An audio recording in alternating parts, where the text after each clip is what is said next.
నమస్తే.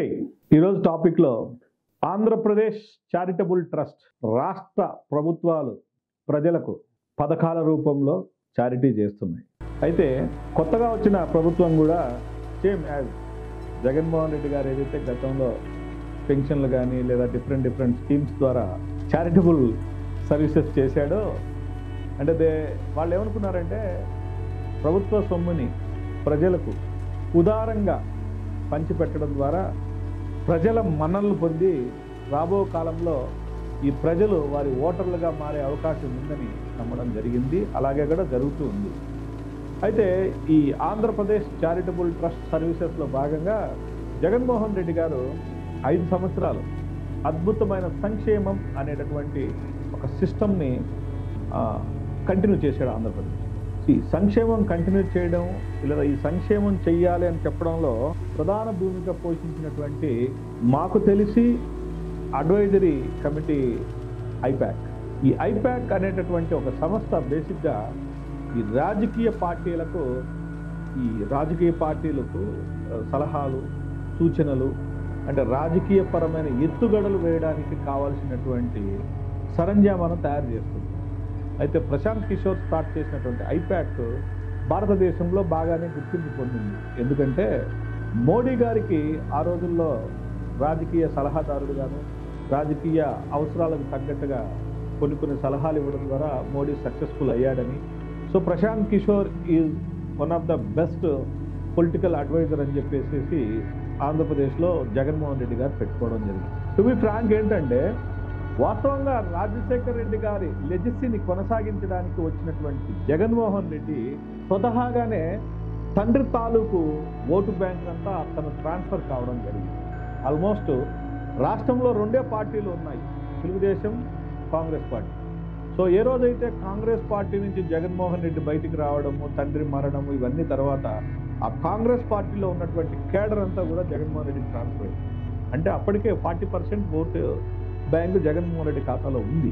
అయితే ఈ ఐపాక్ వీళ్ళందరూ ఏంటంటే కొన్ని సలహాలు ఇవ్వడము, ఆ సలహాల పర్యవసానం ద్వారా నేను సక్సెస్ అయిపోయానని చెప్పేసి జగన్మోహన్ రెడ్డి అనుకోవడము, కంప్లీట్గా ఐపాక్ వారి మాటలనే నమ్ముతూ 5 సంవత్సరాల పాలన జరపడము, ప్రజలను కలవకుండా ఏదో కొద్ది మందితోనే సలహాలు సంప్రదింపులు జరుపుకుంటూ, అంటే సాధారణ ప్రజానీకానికి తన తండ్రి రాజశేఖర రెడ్డి గారు ఎలాగైతే అలో చేసి మాట్లాడి వారి సమస్యలు తీర్చి ఎప్పుడూ ప్రజలతో ఎలాగైతే ఇంటరాక్ట్ అవుతూ ప్రజల కోసం పనిచేశాడో ఆ సిస్టమ్ నుంచి బయటకు వచ్చి నేను I'm doing lot of charity, రాష్ట్ర ప్రజలకు విరివిగా పంచిపెడుతున్నాను, విద్యాభ్యాసానికి కావాల్సిన సహకారాలు ఇస్తున్నాను, హెల్త్ మేనేజ్మెంట్ కావాల్సిన సలహాలు ఇస్తున్నాను, లేదా హెల్త్కి సంబంధించిన హాస్పిటల్స్ని డెవలప్ చేశాను, స్కూల్స్ డెవలప్ చేసేసాను, అమ్మఒడి ద్వారా ప్రతి మహిళకు డబ్బులు ఇస్తున్నాను, లేకపోతే ఇంకొకటి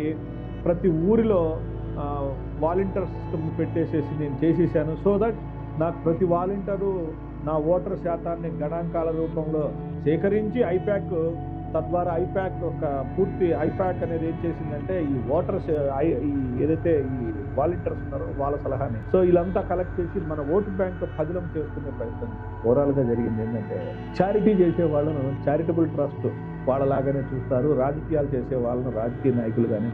చంద్రబాబు నాయుడు గారు అసలైన రాజకీయ నాయకుడిగా రాజకీయం చేశాడు ఆ రోజు. నిన్న జగన్మోహన్ రెడ్డి మాత్రం కంప్లీట్ ఇయర్ అంతా కూడా చారిటబుల్ ట్రస్ట్లో మునిగిపోయి అప్పుడప్పుడు కొన్ని వేదికల మీద ప్రసంగించడము, ఎక్కడైనా కొందరితో బ్యారికేడ్ అవతల పెట్టి, స్పష్టంగా చెప్తున్నాను, వారి అభిమానులను వారి యొక్క నాయకులను, ప్రధానమైన నాయకులను కూడా బ్యారికేడ్ అవతల పెట్టి గెలిపించే పరిస్థితిలోకి వెళ్ళిపోవడం. ఆల్మోస్ట్ చెప్పాలంటే జగన్మోహన్ రెడ్డి గారు తన మనసులో ఏమనుకున్నారంటే ఎస్ నాకు ప్రజలు తోడుగా ఉన్నారు, నాయకులు అక్కర్లేదనే భావనలోకి వెళ్తే మాకు అనిపించింది. ఎందుకంటే నేను యాజ్ ఏ యూట్యూబర్గా ఒక ప్రదీప్ చింత అనేసి ఒక అతను ఉంటాడు, యూపీలో ఎక్కడో ఉంటాడు. ఆయన కంప్లీట్గా ఎక్కువ వీడియోలు చేస్తూ ఉండేవాడు. ఆయన ఎప్పుడో ఒకసారి ముద్దనూరు ఎర్రగుంటలో ఎక్కడో జగన్మోహన్ రెడ్డి గారు సభలో ఉన్నారని వస్తే ఆయన ఎంతో ఎఫర్ట్స్ పెట్టి జగన్ని ఎప్పుడు ఫాలోఅప్ చేసి ఆయన పాజిటివ్గా చెప్తూ ఉండే యూట్యూబర్ అతన్ని కూడా బ్యారికేడ్ అవతల పెట్టి మరి ఫోటోలు తీసి ఆ ఫోటోలు సోషల్ మీడియాలో పోస్ట్ చేయడం.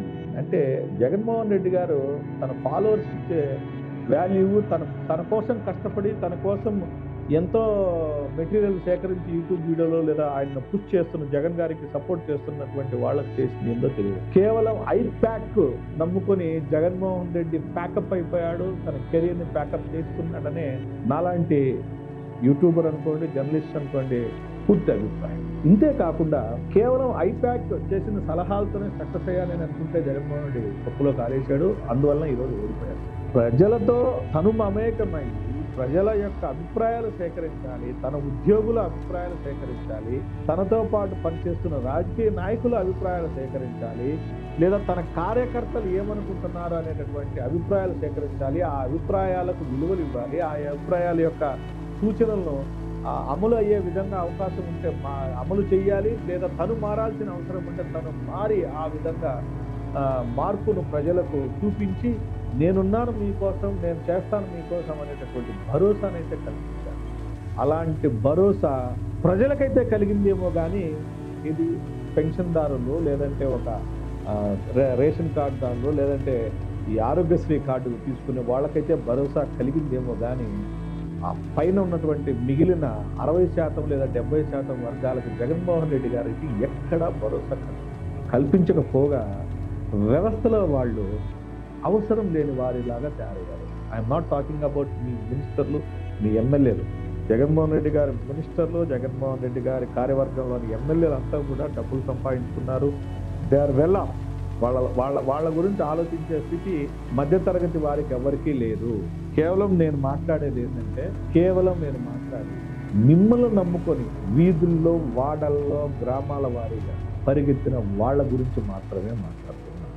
మా అభిప్రాయంలో మీరు ఐప్యాక్ నమ్ముకున్నారే కానీ ప్రజల మధ్యలో మీకోసం పరిగెత్తేటటువంటి కార్యకర్తనైతే నమ్ముకోలేదు.